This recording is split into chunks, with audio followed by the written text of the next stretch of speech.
Hi, I'm Jessica. Let's talk about Thornhedge by T. Kingfisher. Imagine a Jim Henson-y labyrinth anti-fairy tale story. That is exactly what Thornhedge by T. Kingfisher is. This is a surprisingly good story, guys. I don't know what I was expecting. It's super short, 123 pages, but it absolutely packs a punch. Thornhedge follows our main character, Toadling, who is the human component of a changeling exchange. Fairies haven't always been brooding stares and big dicks. I mean, historically, fairies have been sinister and mischievous, and they like to play practical jokes.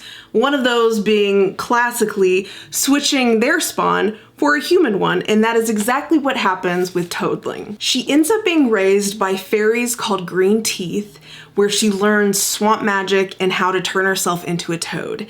It sounds crazy, but it is the most magical, labyrinthy, Jim Henson-y thing I have ever read, and I loved every bit of it. Later on in the story, Toadling is asked to prevent the fairy that changed places with her, to prevent her from doing harm.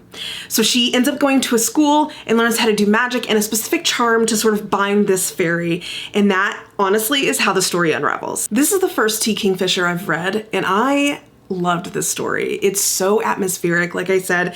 It's very Jim Henson-y, puppety, and it's a really good palate cleanser between some of the romantasy I've been reading. For such a short book, it spans a lot of history, from the Black Plague all the way to the Muslim Inquisition, and she meets Halim, who is sort of this knight in shining armor, anti-knight, but he's cute. The story is cute. The writing in this is very simple and easy to understand, but it packs an emotional punch, and it had me crying. I'm not gonna lie, I am an easy crier, to be honest, but it did. It was so emotional for me. I just want to read you some quotes that I really like. She was theirs, they were hers.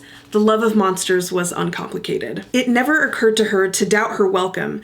She was the gift of a child raised with love. No, I have many mothers. If I am hideous, then we are hideous together, and that made it easier because in her heart of hearts, she could not believe that her mothers were anything but beautiful. So ultimately, I don't think that Thornhedge is about the fantasy or any of the fantastical elements within the story. I believe it is about the love from found family, and that love sometimes isn't always enough. But when you do find it, you should cherish it and hold on to it and always look forward to it.